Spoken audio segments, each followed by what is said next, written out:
بسم اللہ الرحمن الرحیم۔ اردو کی چوتھی کتاب میں آج کا سبق ہے یہاں سے۔ غزوہ احد کا واقعہ چل رہا ہے اور کچھ واقعہ پیچھے ہو چکا ہے اور آج یہاں سے ہے، اسی واقعہ کی ایک کڑی ادھر ہے۔ تو دیکھیے یہاں سے ادھر یا ادھر دونوں پڑھ سکتے ہیں۔ ادھر جناب رسول خدا صلی اللہ علیہ وسلم کو بھی قریش کی روانگی مطلب سفر، قریش کی روانگی کی خبر مکے سے روانہ ہوتے ہی پہنچ گئی تھی۔ مکے سے روانہ ہوتے ہوئے، مکے سے روانہ مطلب مکے سے چلتے ہی، روانہ مطلب چلنا، مکے سے روانہ ہوتے ہی پہنچ گئی تھی۔ ادھر جناب رسول خدا صلی اللہ علیہ وسلم کو بھی قریش کی روانگی کی خبر مکے سے روانہ ہوتے ہی پہنچ گئی تھی۔ اسی واسطے آپ صلی اللہ علیہ وسلم نے بھی ان کے مقابلے کی تیاریاں شروع کر دیں، اسے پڑھیں گے دیں۔ اسی واسطے آپ صلی اللہ علیہ وسلم نے بھی ان کے مقابلے کی تیاریاں شروع کر دیں۔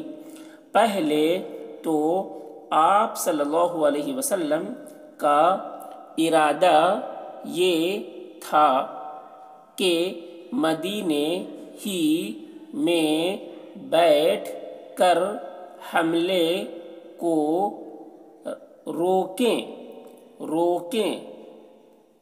پہلے تو آپ صلی اللہ علیہ وسلم کا ارادہ یہ تھا کہ مدینے ہی میں بیٹھ کر حملے کو روکیں، لیکن باہر نکل کر لڑنے ہی میں مصلحت سمجھی گئی۔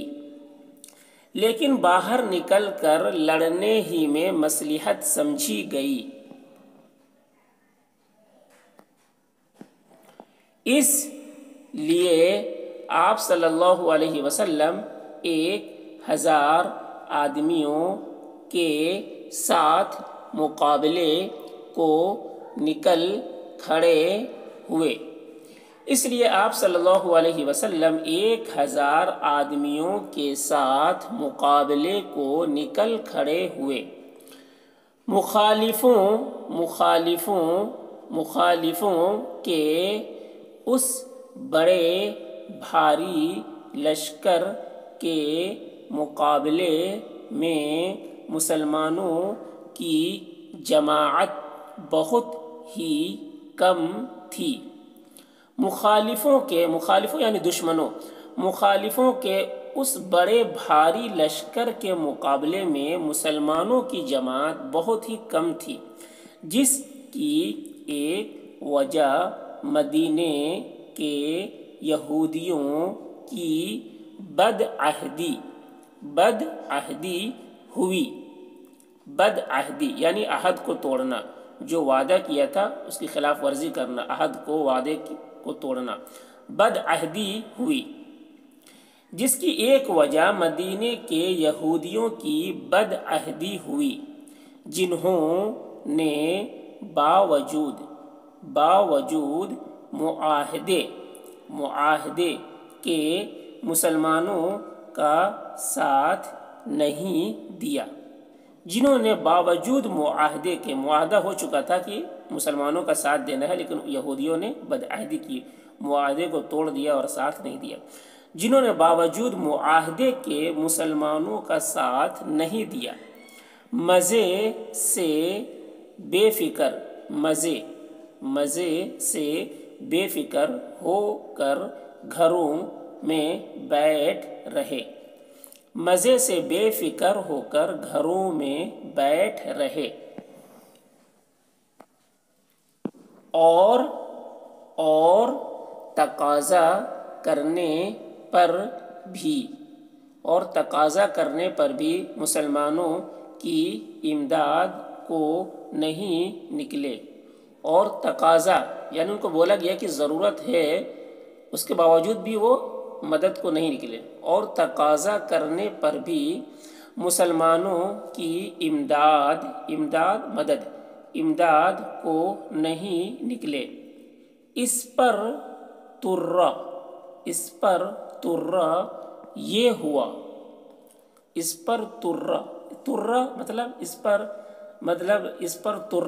یعنی عجیب بات یہ ہوئی، انوکھی بات یہ ہوئی، اس پر ترہ یعنی عجیب بات یہ ہوئی، اس پر ترہ یہ ہوا کہ عبداللہ بن ابی جو مدینے کا ایک سردار اور بظاہر مسلمان تھا، اس پر ترہ یہ ہوا کہ عبداللہ بن ابی جو مدینے کا ایک سردار اور بظاہر مسلمان تھا۔ بظاہر مطلب منافق تھا وہ، تو ظاہراً مسلمان اپنے کو وہ تھا، منافق تھا، یعنی اپنے کو یہ کہتا تھا کہ میں مسلمانوں کے ساتھ ہوں، لیکن وہ یہودیوں کے ساتھ تھا، اور بظاہر مسلمان تھا۔ 300 سے زیادہ منافقوں کے ساتھ آپ سے جدا ہو کر مدینے میں چلا گیا۔ 300 سے زیادہ منافقوں کے ساتھ آپ سے جدا ہو کر مدینے میں چلا گیا۔ پس اس طرح مسلمانوں کی تعداد 1000 سے گھٹ کر صرف 700 رہ گئی۔ پس اس طرح مسلمانوں کی تعداد 1000 سے گھٹ کر صرف 700 رہ گئی، جن میں 15 برس کے 2 لڑکے بھی تھے، 15 برس کے 2 لڑکے بھی تھے، جو بڑے شوق کے ساتھ کمال اصرار سے شریک ہوئے تھے۔ کمال اصرار یعنی بہت زیادہ اصرار کے باوجود اور اپنے جوہر دکھانے کے بعد ان کو جنگ میں شریک کیا گیا تھا، بار بار کہنے کے بعد اور اپنے کمال، اپنے جوہر، اپنی جوامردی، بہادری، دلیری دکھانے کے بعد، تو جو بڑے شوق کے ساتھ کمال اصرار سے شریک ہوئے تھے، ان سب کی سواری کے لیے کل 2 گھوڑے تھے، کل یعنی ٹوٹل، کل 2 گھوڑے تھے، ان سب کی سواری کے لیے کل 2 گھوڑے تھے۔ مگر مسلمانوں نے اپنی قوت ایمانی یعنی ایمانی طاقت اور ثابت قدمی یعنی جمے رہے ثابت قدمی کی وجہ سے اس نقصان اور پیادہ پا چلنے کی کچھ پرواہ نہ کی، مگر مسلمانوں نے اپنی قوت ایمانی اور ثابت قدمی کی وجہ سے اس نقصان اور پیادہ پا چلنے کی کچھ پرواہ نہ کی، اور نہ ان کے عزم میں سرے منہ فرق آیا، اور نہ ان کے عزم مطلب ارادہ، اور نہ ان کے عزم میں سرے منہ یعنی ذرہ برابر بھی فرق آیا، سرے منہ فرق آیا۔